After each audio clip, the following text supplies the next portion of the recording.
প্রিয় ছাত্র ছাত্রীরা তোমাদের সকলকে স্বাগত জানাই তোমাদের ইউটিউব চ্যানেল স্টাডি উইথ অয়নে। আর আমি অয়ন তোমাদের সাথে। আজকে আমাদের এই ভিডিওর আলোচনার বিষয় দশম শ্রেণীর ভূগোলের চতুর্থ অধ্যায় বর্জ্য ব্যবস্থাপনা। এই বর্জ্য ব্যবস্থাপনা থেকে তোমরা কোন কোন এমসিকিউ এবং এসএকিউ গুলো ফাইনাল পরীক্ষার জন্য খুব ভালোভাবে প্রস্তুত করে যাবে সেই নিয়েই আমাদের এই ভিডিও। তাহলে চলো অন্য কথা না বলে কথা না বাড়িয়ে আগে আমরা এমসিকিউ গুলো দেখে নিই। কিন্তু তার আগে তোমাদেরকে বলে দিই যে এই এমসিকিউর ভিডিওটার পরে আমি তোমাদেরকে খুব গুরুত্বপূর্ণ কতগুলো কথা বলবো, সেগুলো কিন্তু তোমরা একটু শোনো। তাই আমি ভিডিওটাকে প্রথম থেকে শেষ পর্যন্ত দেখার অনুরোধ করছি প্রত্যেককে। মাধ্যমিক ভূগোলের চতুর্থ অধ্যায় বর্জ্য ব্যবস্থাপনা থেকে তোমাদের এমসিকিউ এবং এসএকিউ। কঠিন বর্জ্যের উদাহরণ: গৃহস্থলী দ্রব্য, পরিত্যক্ত আসবাবপত্র, গাড়ির যন্ত্রাংশ, খাবারের অবশিষ্টাংশ, পরিত্যক্ত টিভি, কম্পিউটার, মোবাইল ইত্যাদি।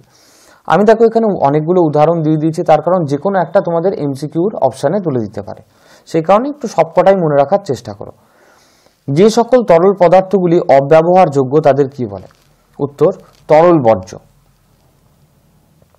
তরল বর্জ্যের উদাহরণ হলো গ্রিজ, চর্বি, মেশিনে ব্যবহৃত মোবিল ইত্যাদি। গ্যাসীয় বর্জ্যের উদাহরণ হলো যানবাহনের ধোঁয়া, কলকারখানার ধোঁয়া, গবেষণাগার থেকে নির্গত গ্যাস ইত্যাদি।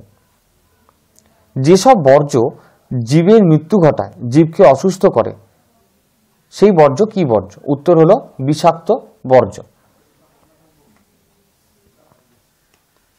বিষাক্ত বর্জ্যের উদাহরণ হলো বিভিন্ন ক্ষতিকারক রাসায়নিক, বিপজ্জনক, প্যাথোজেন, ভারী ধাতু ইত্যাদি। যেসব বর্জ্য প্রাণীজগৎ ও পরিবেশের জন্য সংকটজনক পরিস্থিতি সৃষ্টি করে না তাদেরকে কি বলে? উত্তর: বিষহীন বর্জ্য।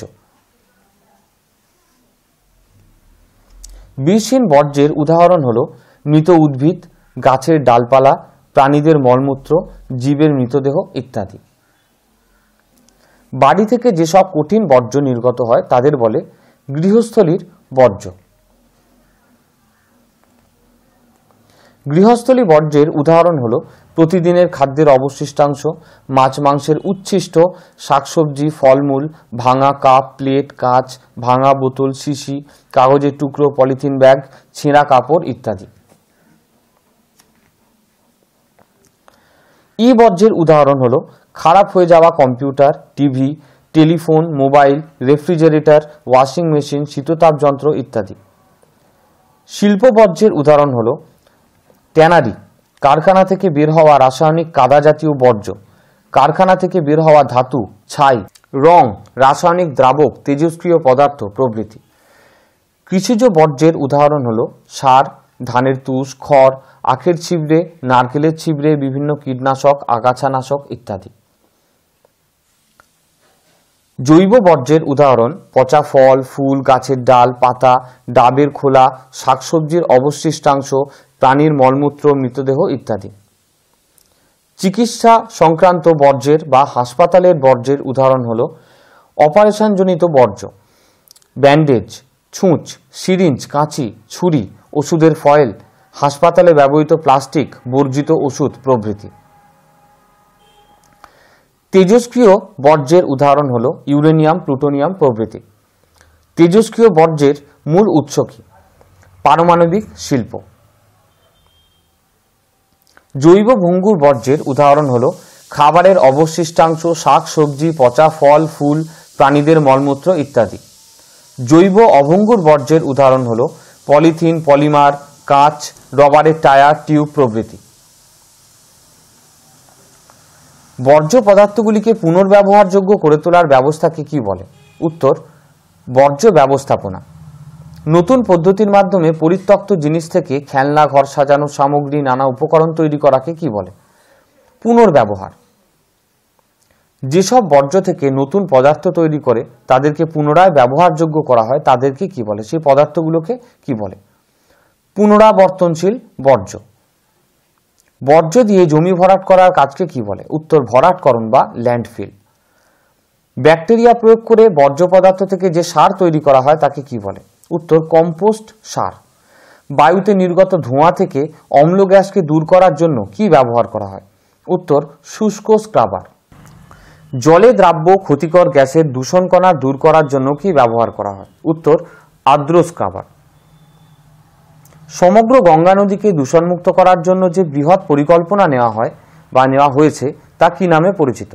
Ganga action plan. এটা নেওয়া হয়েছে 1985-86 খ্রিস্টাব্দে। গঙ্গা অ্যাকশন প্ল্যান রূপায়ণের দায়িত্ব কারা পায়? কেএমডিএ। কেএমডিএ এর পুরো কথা কি? Kolkata metropolitan development authority. বর্তমানে কোন পরিকল্পনার মাধ্যমে কেন্দ্রীয় সরকার গঙ্গা নদীকে পরিশোধন করার ব্যবস্থা করেছে? উত্তর, নমামি গঙ্গে। জীবাণু দ্বারা বর্জ্যের বিয়োজনকে কি বলে? কম্পোস্টিং। তরল বর্জ্য শোধনের উপযুক্ত পদ্ধতিটি কি? নিষ্কাশন। ফ্লাই অ্যাশের প্রধান উৎস কি? তাপ বিদ্যুৎ কেন্দ্র। ল্যান্ডফিল থেকে কোন গ্যাস উৎপন্ন হয়? মিথেন। প্লাস্টিক কোন ধরনের বর্জ্য? জৈব অভঙ্গুর বর্জ্য। কোন ধাতুর প্রভাবে ব্ল্যাকফুট রোগ হয়? আর্সেনিক। একটি পুনর্নবীকরণ বর্জ্য হল ফ্লাই অ্যাশ। ল্যান্ডফিলের বর্জ্য ধোয়া জলকে কি বলে? উত্তর, লিচেট। কিসের দূষণের ফলে মিনামাটা রোগ হয়? উত্তর, পারদ। বিশ্ব পরিবেশ দিবস কোন দিনটি পালিত হয়? 5ই জুন। WHO বা হু এর পুরো কথা কি? World health organisation. BOD এর পুরো নাম কি? Biological oxygen demand. Vermicompost সার তৈরিতে প্রধান ভূমিকা কে নেয়? উত্তর, কেঁচো। বর্জ্য শোধন হয় কটি স্তরে? উত্তর, 3টি স্তরে। ভরাটকরণ প্রক্রিয়ায় আবর্জনার পচনে কি তৈরি হয়? উত্তর, হিউমাস। বায়ুর অনুপস্থিতিতে জৈব পদার্থের পচনকে বা জীবাণুর জৈব পদার্থের বিশ্লেষণ ঘটানোকে কি বলে? উত্তর, অবাধ কম্পোস্টিং। একটি অগ্নিসঞ্চারক বর্জ্য হল মিথানল। দ্রুত প্রকৃতিতে মিশে যায় কোন বর্জ্য? উত্তর, গ্যাসীয় বর্জ্য। বর্জ্য ব্যবস্থাপনা থেকে এই এমসিকিউগুলো এবং এসিকিউগুলো আজকে আমি তোমাদেরকে দিলাম। এগুলো কিন্তু তোমরা ভালোভাবে একটা খাতায় লিখে নিয়ে বাড়িতে বসে বারবার করে প্র্যাকটিস করে নাও এবং বারবার করে পড়ে নাও। এইবারে তোমাদেরকে কতগুলো কথা আমি বলবো। যারা চ্যানেলে নতুন তাদের জন্য আমি বলে দিই যে আমরা কিন্তু মাধ্যমিকের অনেক গুরুত্বপূর্ণ ভিডিও ইতিমধ্যে আমাদের চ্যানেলে আপলোড করে দিয়েছি। সেই ভিডিওগুলো তোমরা এই ভিডিওর উপরে আসা আই বাটন থেকে দেখে নিতে পারো, অথবা আমাদের চ্যানেলের প্লেলিস্টে গিয়েও তোমরা সেই ভিডিওগুলো দেখে নিতে পারো। আর এই যে বর্জ্য ব্যবস্থাপনা, এই যে অধ্যায়টা, এই অধ্যায়ের গুরুত্বপূর্ণ 2 এবং 3 নম্বরের প্রশ্ন সংকলিত একটি ভিডিও কিন্তু আপলোড করে দিয়েছি আমরা। সেই ভিডিওর লিঙ্কটা তোমরা পেয়ে যাবে এই ভিডিওর ডেসক্রিপশনে। এবারে আসি সবচেয়ে গুরুত্বপূর্ণ বিষয়টাতে, যে আগামী বছরের মাধ্যমিকের প্রস্তুতিটা ঠিক কেমনভাবে নেবে। দেখো, এখনো পর্যন্ত কেউ জানে না যে সঠিকভাবে পরীক্ষা কোন সময় হতে চলেছে, ঠিক কোন কোন সিলেবাসের উপর হতে চলেছে। এরকম কোনো সরকারি নির্দেশিকা কিন্তু জারি হয়নি। সবকিছুই সরকারকে প্রস্তাব দেওয়া হয়েছে এবং সেই প্রস্তাবের উপর নির্ভর করে, সেই প্রস্তাবগুলোকে বিচার করে সরকার সবকিছু ভাবছেন। এই যে আপডেটগুলো, এগুলো তো আমি তোমাদেরকে দিতে থাকবোই, প্রতিনিয়ত দিতে থাকবো। তোমরা আমাদের চ্যানেলটাকে ফলো করো। কিন্তু এই জিনিসটার মধ্যে দিয়ে এটা চলতে চলতে যেটা সবথেকে বেশি ফল্ট হয়ে যাচ্ছে, সেটা হচ্ছে তোমাদের পড়াশোনার প্রস্তুতিটা। আমি তোমাদেরকে সাজেস্ট করব যে তোমরা ভাবো যে তোমাদের ফেব্রুয়ারি অথবা মার্চ মাসেই কিন্তু ফাইনাল পরীক্ষা। এটা তোমরা মনে মনে ভেবে নাও। কেন এই কথাটা বললাম? তার কারণ এটা যখনই তোমরা ভাববে তখনই কিন্তু তোমাদের প্রস্তুতিটা নেওয়ার জন্য ভেতর থেকে একটা আর্জ আসবে এবং সেই অনুযায়ী তোমরা কিন্তু নিজেদের পড়াশোনাটা বাড়াবে। তোমরা কিন্তু নিশ্চিত হও যে তোমাদের পরীক্ষাটা হবে, সেটা শুধুমাত্র সময়ের অপেক্ষা। যে কোন সময় হবে সেটা যখন সরকারিভাবে নির্দেশিকা দিয়ে দেওয়া হবে, সরকারি নির্দেশিকায় বলে দেওয়া হবে যে এই সময়ে তোমাদের পরীক্ষা, তখন তোমাদের মাথায় সেটা চলে আসবে, তখন তোমরা সেটা জানতে পারবে এবং সেই অনুযায়ী তখন থেকে প্রস্তুতি নেবে। এই পদ্ধতিটা কিন্তু ভুল। তোমরা এখন থেকেই ভাবো যে তোমাদের ফেব্রুয়ারি অথবা মার্চ মাসে পরীক্ষাটা হবে, সেই অনুযায়ী তোমরা প্রস্তুতি নাও। আর প্রস্তুতি নেওয়ার জন্য শুধুমাত্র কিন্তু গুরুত্বপূর্ণ প্রশ্নগুলো করলে হবে না। তোমরা দেখছো যে আমি যে কটা এমসিকিউ দিই, সেটা ইতিহাস থেকে হোক, সেটা বাংলা থেকে হোক, সেটা ভূগোল থেকে হোক, যেখান থেকেই হোক না কেন, আমরা কিন্তু টেক্সট বইটার ওপর ভীষণ গুরুত্ব দিই। তার কারণ এমসিকিউ বা এসিকিউ এই দুটোয় 40-এ 40 নাম্বার তুলে আনার বা যত নাম্বারেরই প্রশ্ন হবে, সম্পূর্ণ নাম্বার তুলে আনতে গেলে কিন্তু তোমাকে বইটা খুব ভালোভাবে পড়তে হবে, যেটা আমাদের চ্যানেল তোমাদেরকে প্রোভাইড করছে। কারণ যারা আমাদের চ্যানেলটাকে রেগুলারলি ফলো করছো বা যারা ইন ফিউচার করবে, তারা কিন্তু বুঝতেই পারবে যে প্রত্যেকটা এমসিকিউ এসিকিউ আলাদাভাবে তোমাদের জন্য নির্বাচন করা হচ্ছে। তার মধ্যে খুব ইম্পর্টেন্ট এমসিকিউ রয়েছে, তার মধ্যে অল্প ইম্পর্টেন্ট এমসিকিউ রয়েছে এবং কিছু এমসিকিউ রয়েছে যেগুলো কিন্তু অনেক বইতে থাকে না, কিন্তু মাধ্যমিকের সিলেবাসের অন্তর্ভুক্ত অনেক বইতে আবার থাকে। সব বইতে না থাকলেও থাকে, অর্থাৎ সেখান থেকেও কিন্তু প্রশ্ন আসতে পারে।